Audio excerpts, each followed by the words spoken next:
ఓం నమ శివాయ. కార్తీక పురాణం 4వ అధ్యాయం. దీపారాధన మహిమ. శత్రుజిత్ కథ. ఈ విధముగా వశిష్ఠుడు కార్తీక మాస వ్రతము యొక్క మహిమ వల్ల బ్రహ్మరాక్షస జన్మ నుండి కూడా విముక్తి నొందెదరని చెప్పుచుండగా జనకుడు, మహితపస్విత, తమరు తెలియజేయు ఇతిహాసములు వినిన కొలది తనివి తీరకున్నది. కార్తీక మాసము ముఖ్యమైనవి ఏమేమి చేయవలెనో, ఎవరిని ఉద్దేశించి పూజ చేయవలెనో వివరింపుడు అని కోరగా వశిష్ఠుల వారు ఇట్లు చెప్పసాగిరి. జనక, కార్తీక మాసమందు సర్వ సత్కార్యములను చేయవచ్చును. దీపారాధన మందు అతి ముఖ్యము. దీని వలన మిగుల ఫలము నొందవచ్చును. సూర్యాస్తమయమందు అనగా సంధ్య చీకటి పడు సమయమున శివకేశవులు సన్నిధిన గాని ప్రాకారమునందు గాని దీపముంచిన వారు సర్వ పాపములను పోగొట్టుకొని వైకుంఠ ప్రాప్తి నొందుదురు. కార్తీక మాసమందు హరిహరాదులు సన్నిధిలో ఆవునేతితో కానీ, కొబ్బరి నూనెతో కానీ, విప్ప నూనెతో కానీ, ఏది దొరకనప్పుడు ఆముదంతో కానీ దీపము వెలిగించి ఉంచవలెను. దీపారాధనయే నూనెతో చేసినను మిగుల పుణ్యాత్ములుగాను భక్తిపరులుగాను అగుటయేగాక అష్టైశ్వర్యములు కలిగి శివసన్నిధి కేగుదురు. ఇందుకొక కథ గలదు, వినుము. శత్రుజిత్ కథ. పూర్వము పాంచాల దేశమును పాలించుచున్న రాజుకు సంతతి లేక అనేక యజ్ఞయాగాదులు చేసి తుదకు విసుగు చెంది తీరమున నిష్ఠతో తపమాచరించుచూ ఉండగా అచటకు పికెదుడను ఇడీముని పుంగవుడు వచ్చి, పాంచాల రాజా, నీవెందులకింత తపమాచరించుచున్నావు? నీ కోరిక ఏమి అని ప్రశ్నించగా, ఋషిపుంగవ, నాకు అష్టైశ్వర్యములు రాజ్యము సంపద ఉన్నను నా వంశము నిలుపుటకు పుత్ర సంతానము లేక కృంగి కృషించి ఈ తీర్థస్థానమున తపమాచరించుచున్నాను అని చెప్పెను. అంత మునిపుంగవుడు, ఓయి, కార్తీక మాసమున శివసన్నిధిన శివదేవుని ప్రీతి కొరకు దీపారాధనము చేసిన ఎడల నీ కోరిక నెరవేరగలదు అని చెప్పి వెడలిపోయాను. వెంటనే పాంచాలరాజు తన దేశమునకు వెడలి పుత్రప్రాప్తికై అతి భక్తితో శివాలయమున కార్తీక మాసము 1 రోజులు దీపారాధన చేయించి దానధర్మాలతో నియమానుసారంగా వ్రతము చేసి ప్రసాదములను ప్రజలకు పంచిపెట్టుచు విడవకుండా 1 దినములు అటుల చేశాను. తత్పుణ్యకార్యం వలన ఆ రాజు భార్య గర్భవతి అయి క్రమముగా 9 మాసములు నిండిన తర్వాత ఒక శుభముహూర్తమున ఒక కుమారుని కనెను. రాజకుటుంబీకులు మిగుల సంతోషించి తమ దేశమంతటను పుత్రోత్సవములు చేయించి బ్రాహ్మణులకు దానధర్మాలు చేసి ఆ బాలునకు శత్రుజిత్ అని నామకరణము చేయించి అమిత గారాభముతో పెంచుచుండిరి. కార్తీక మాస దీపారాధన వలన పుత్ర సంతానము కలిగినందువలన తన దేశమంతటను ప్రతి సంవత్సరము కార్తీక మాస వ్రతములు దీపారాధనలు చేయుడని రాజు శాసించెను. రాకుమారుడు శత్రుజిత్ దినదిన ప్రవర్ధమానుడగుచు సకల శాస్త్రములు చదివి ధనుర్విద్య, కత్తిసాము మొదలగునవి నేర్చుకొనెను.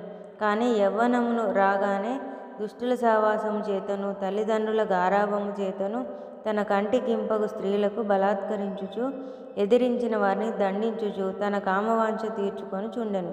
తల్లిదండ్రులు కూడా తమకు లేకలేక కలిగిన కుమారుని ఎడల చూచి చూడనట్లు విని విననట్లు ఉండిరి. శత్రుజిత్ ఆ రాజ్యములో తన కార్యములకు అడ్డు చెప్పువారలను నరుకుదనిని కత్తి పట్టుకొని ప్రజలను భయకంపితులను చేయుచుండెను. అటుల తిరుగుచుండగా ఒక దినమున ఒక బ్రాహ్మణ పడుచును చూచుట తటస్థించెను. ఆమె ఒక ఉత్తమ బ్రాహ్మణ పడుచును చూచుట తటస్థించెను. ఆమె ఒక ఉత్తమ భార్య, మిగుల రూపవతి. ఆమె అందచందములను వర్ణించుట మన్మధునకైనను శక్యము కాదు.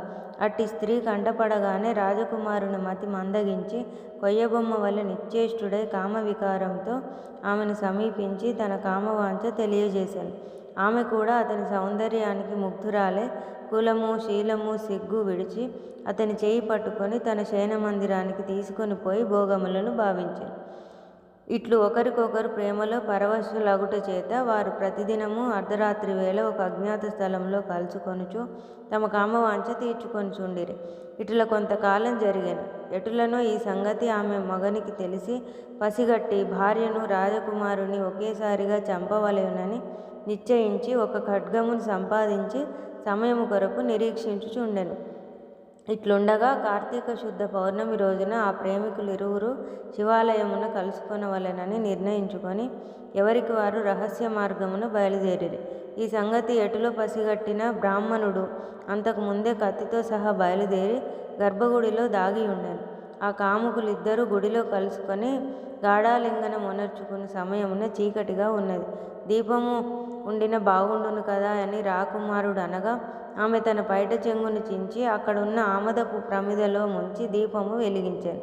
తర్వాత వారిరువురు మహానందముతో రతిక్రీడలు సల్పుటకు ఉద్యుక్తులగుచుండగా అదే అదనుగా ఆమె భర్త తన మొలనున్న కత్తి తీసి ఒక్క వేటుతో తన భార్యను ఆ రాజకుమారుని ఖండించి తాను కూడా పొడుచుకొని మరణించాను. వారి పుణ్యం కొలది ఆ రోజు కార్తీక శుద్ధ పౌర్ణమి సోమవారం అగుట వలనను ఆ రోజు ముగ్గురును చనిపోవుట వలనను శివదూతలు ప్రేమికులు ఇరువురిని తీసుకొని పోవుటకును యమదూతలు బ్రాహ్మణుని తీసుకొని పోవుటకును అక్కడకు వచ్చిరి. అంత యమదూతలను చూచి బ్రాహ్మణుడు, ఓ దూతలారా, నన్ను తీసుకొని వెళ్ళుటకు మీరెలా వచ్చినారు? కామాంధకారంతో కన్ను మిన్ను తెలియక పశుప్రాయముగా వ్యవహరించిన ఆ వ్యభిచారుల కొరకు శివదూతలు విమానంలో వచ్చుటేలా చిత్రంగానున్నదే అని ప్రశ్నించాను. అంత యమకింకరులు, ఓ బాపడా, ఎవరెంతటి నీచులైనను ఈ పవిత్ర దినమున అంగ కార్తీక పౌర్ణమి సోమవారపు దినమున తెలిసో తెలియకో శివాలయములో శివుని సన్నిధిన దీపం వెలిగించుట వలన అప్పటి వరకు వారు చేసిన పాపములన్నీయును నశించిపోయినవి. కావున వారిని కైలాసమునకు తీసుకొని పోవుటకు శివదూతలు వచ్చినారు అని చెప్పగా ఈ సంభాషణమంతయు వినుచున్న రాజకుమారుడు, అలా ఎన్నటికీ జరగనివ్వను. తప్పొప్పులో ఎలాగున్నప్పటికీ మేము ముగ్గురమును ఒకే సమయంలో ఒకే స్థలంలో మరణించితిమి కనుక ఆ ఫలము మా అందరికీ వర్తించవలసినదే అని తాము చేసిన దీపారాధన ఫలములో కొంత ఆ బ్రాహ్మణునకు దానము చేశాను. వెంటనే అతనిని కూడా పుష్పక విమానం ఎక్కించి శివ సాన్నిధ్యమునకు చేర్చిరి. వింటివా రాజా, శివాలయములో దీపారాధన చేయటం వలన ఆ ప్రేమికులు పాపములు పోవటయే కాక కైలాస ప్రాప్తి కూడా కలిగెను. కావున కార్తీక మాసంలో నక్షత్రమాలయందు దీపం ఉంచిన వారు జన్మరాహిత్యం పొందుదురు. ఇట్లు స్కాంద పురాణాంతర్గత వశిష్ఠ ప్రోక్త కార్తీక మహత్యమందలి 4వ అధ్యాయము 4వ రోజు పారాయణము సమాప్తము.